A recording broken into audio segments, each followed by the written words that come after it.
तो बच्चों अभी हम लोग बात करने वाले हैं प्रश्नावली 5.1 के पहले क्वेश्चन का जो तीसरा पार्ट है उसको हम लोग करते हैं। यहाँ पर हमको ये पढ़ करके संबंध एक श्रेणी बनाना है और बताना है कि वो श्रेणी एपी है कि नहीं है। तो आपको जैसे कि इसके पहले वाले वीडियो में बताया था कि एपी के लिए आपको क्या करना होता है, सार्वंतर चेक करना होता है। मतलब पहले हम लोग श्रेणी बनाएंगे, सार्वंतर चेक करेंगे, अगर सार्वंतर हर जगह बराबर आएगा तो बोल देंगे एपी है, अदरवाइज बोलेंगे कि वो एपी नहीं है। तो चलिए हम लोग क्वेश्चन को पढ़ते हैं। प्रत्येक मीटर की खुदाई के बाद एक कुआं खोदने में आई लागत, जबकि प्रथम मीटर की लागत 150 रुपया और बाद में प्रत्येक मीटर की खुदाई की लागत 50 रुपए बढ़ती जाती है। मतलब यहाँ पर एक हमको कुआं खोदना है। अगर आप पहला 1 किलोमीटर में बोल रहा हूँ, 1 मीटर का गड्ढा अगर आपको खोदना होगा तो पहले 1 मीटर के लिए आपको 150 रुपए खर्च आएगा। अब इसके बाद आप जितना 1-1 मीटर गड्ढा और बढ़ाते जाओगे आपको सिर्फ 50-50 रुपए बढ़ता जाएगा। तो अब आपको बताना है कि ये संबंध श्रेणी एपी बनेगा कि नहीं बनेगा। ठीक है बच्चों, तो चलिए हम लोग क्वेश्चन को स्टार्ट करते हैं। तो चलिए अब हम लोग श्रेणी बनाते हैं। पहले मीटर के लिए हमको कितना पैसा लग रहा है, 150 रुपए लग रहा है। ठीक है, हम लोग यहाँ पर बच्चों श्रेणी बना रहे हैं। पहले श्रेणी बनाएंगे तब पता चलेगा वो एपी है कि नहीं है। ठीक है, तो पहले मीटर के लिए 150 रुपए आपका हो गया। अब अगर दूसरे मीटर के लिए हम लोग बात करें तो 150 और प्लस कितना 50-50 रुपए बढ़ता जा रहा है, तो 50 रुपए आप जोड़ लीजिए। तीसरे अगर मीटर के लिए बात करें तो 150 में आपको क्या करना है, पहले मीटर के लिए 150 लगेगा, अगले 2 मीटर के लिए तो 50 गुणे 2 कर लीजिए। इस तरीके से आप एपी को लिखते जाइए, 150 धन 50 गुणे 3 अगर अगले किलोमीटर के लिए, और इस तरीके से आपका ये श्रेणी बनता जाएगा। अब हल कर ले अगर हम लोग तो पहला 150 आएगा, 150 में 50 जोड़ोगे तो 200 आएगा। वैसे भी 50-50 रुपए बढ़ता जा रहा है तो अगला आपका 250 आएगा, फिर अगला 300 आएगा, और इस तरीके से आपको एक श्रेणी मिलती जाएगी। अब आपको क्या करना है, सार्वंतर निकालना। वैसे यहाँ सार्वंतर 50 का है, फिर भी मैं निकाल के आपको दिखा देता हूँ। A2 में से A1 माइनस कर लीजिए, तरीका ये रहेगा करने का। 200 में से 150 आप घटा लीजिए तो उत्तर 50 आएगा। अगले में से पिछले वाले को आपको माइनस करना रहता है। ऐसे अगर हम लोग तीसरे में से दूसरे को माइनस करें तो 250 में से आपको क्या करना है, 200 को कम कर लेना है, तो आंसर कितना आएगा, 50 आएगा। एक और कर लीजिए, चौथे में से अगर हम लोग तीसरे को घटा लें तो 300 में से कितना घटाना होगा, देखिए 300 में से 250 घटाना होगा, तो आपका उत्तर कितना आएगा, 50 आएगा। देखिए हर जगह सार्वंतर क्या आ रहा है, सेम आ रहा है, तो फिर वही बात आपको लिखना है, चूंकि सार्वंतर समान है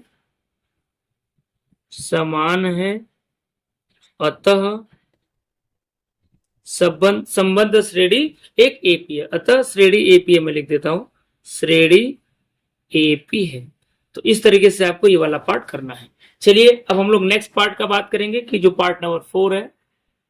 देखिए बच्चों ये चौथा पार्ट क्या बोल रहा है, खाते में प्रत्येक वर्ष का मिश्र धन जबकि 10,000 की राशि 8% वार्षिक की दर से चक्रवृद्धि ब्याज पर जमा की जाती है। तो देखिए मैं आपको बता दूं कि ये एपी नहीं है। कभी भी अगर चक्रवृद्धि ब्याज होता है आप याद रखिए तो वो कभी भी एपी नहीं होता है। अगर ये साधारण ब्याज रहता तो ये एपी रहता, तो ये भी बात आपको याद रखना है, क्योंकि साधारण ब्याज में सिर्फ एक नियत अमाउंट हर साल लगातार जुड़ता जाता है। ठीक है, जबकि चक्रवृद्धि ब्याज में चूंकि ब्याज के ऊपर भी ब्याज लगता है और हमारे मूलधन पे भी ब्याज मिलता है, इसलिए कभी भी एपी नहीं होता। चलिए इसको मैं आपको करके बताता हूं। तो चलिए हम लोग इसको कैसे कॉपी पे लिख करके करेंगे मैं आपको समझाता हूं। तो देखिए इस क्वेश्चन को अगर करना है तो हमें पहले चक्रवृद्धि ब्याज निकालने के लिए सूत्र पता होना चाहिए। तो यहाँ चक्रवृद्धि ब्याज निकालने के लिए तो कोई डायरेक्ट सूत्र नहीं होता, सबसे पहले हम लोग मिश्र धन निकालते हैं, क्योंकि एक्चुअल में हमको मिश्र धन ही हम लोग निकालेंगे तो हमारा श्रेणी बन जाएगा। अब वो कैसे निकालेंगे, देखिए पहले बार के लिए तो आपको 10,000 बैंक में जमा करना है, खाते में जमा करना है। तो प्रथम पद तो आपका 10,000 हो गया। तो यहाँ पर प्रथम पद अगर हम लोग बात करें A1 का मान तो आपका कितना है, 10,000 दिया हुआ है। ठीक, अब दर यहाँ पर कितना दिया हुआ है, मैं दर भी चलिए यहीं पर लिख लेता हूं। दर आपका दिया हुआ है 10%। ठीक है, अब चक्रवृद्धि ब्याज के हिसाब से आपको ब्याज मिलता है, तो जब हम लोग 1 साल बाद जो हमको ब्याज मिलेगा यानी मिश्र धन हमारा जो हो जाएगा, मिश्र धन का मतलब होता है कि हमारा ये मूलधन और जो ब्याज दोनों मिला करके, तो उसके लिए सूत्र होता है बच्चे, वो आपको सूत्र पता होना चाहिए। उसको अगर हम लोग ए से दर्शाते हैं, ए का मतलब होता है अमाउंट, जिसका मतलब होता है मिश्र धन।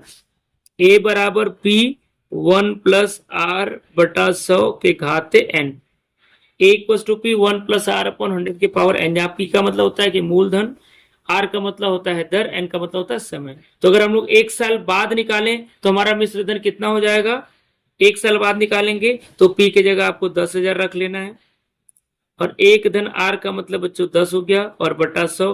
अब चूंकि 1 साल बाद ही निकाल रहे हैं तो N की जगह आपको क्या रख देना है, 1 रख देना है। हल कर लीजिए जल्दी से इसको, आपका ये 10,000 हो जाएगा। लघुत्तम के हल करेंगे 100 और धन 10, ये हो जाएगा 110 और बटा कितना 100, और घाते 1 है तो घाते 1 लिखने का कोई यहाँ पर मतलब नहीं है। अब देखिए 1 0 1 0 से यहाँ कट जाएगा और 1 0 1 0 से यहाँ कट जाएगा, तो नीचे देखिए आपका कुछ भी नहीं बचा, ऊपर क्या बचा 11 बचा और ये 3 0 बचा, तो 11 हो गया और 3 0 हो गया। यानी 1 साल बाद हमारा जो मिश्र धन हो जाएगा वो कितना हो जाएगा, 11,000 हो जाएगा। कितना हो जाएगा, 11,000 हो जाएगा।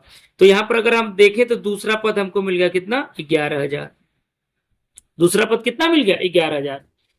आया समझ में, मतलब कि 10,000 तो हमारा खुद का पैसा था और 1,000 आपको ब्याज मिल गया, तो 11,000 हो गया।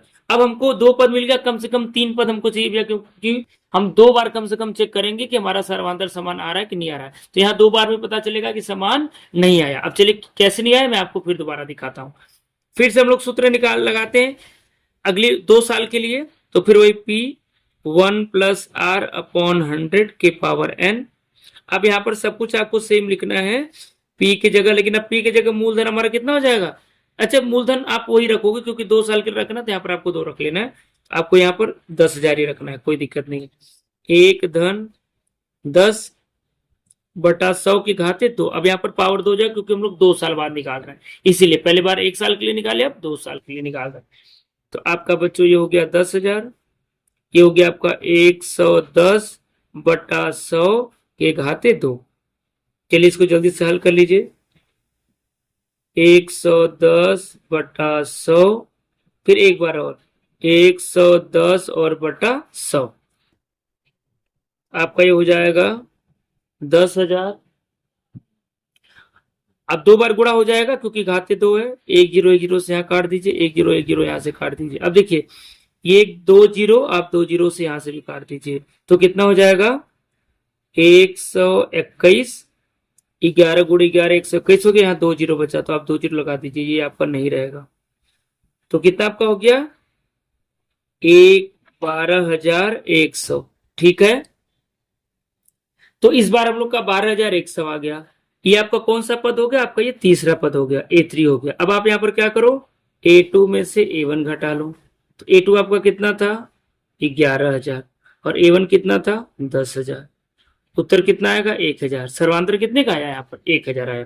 अब अगर हम लोग तीसरे में से दूसरे को घटाते हैं भैया तो आपको क्या मिलता है, देखिए तीसरा पद आपका है 12,100, घटाना है आपको दूसरा पद कितना है 11,000, तो कितना इस बार आ गया, इस बार आपका अंतर आ गया 1,100। तो देखिए क्या ये दोनों समान आया, नहीं आया भाई। एक बार आपका सर्वांतर 1,000 आया और एक बार 1,100 आया, तो सर्वांतर समान होना चाहिए ना, तो फिर आपको वही लिखना है, चूंकि यहाँ पर सर्वांतर समान नहीं है, सर्वांतर समान नहीं है, अतः यह AP नहीं है। ठीक है, तो हम आशा करते हैं कि आपको ये हल समझ में आया होगा। तो इस वीडियो में यहीं तक, नेक्स्ट वीडियो में नए क्वेश्चन के साथ मिलेंगे, तब तक के लिए थैंक यू सो मच।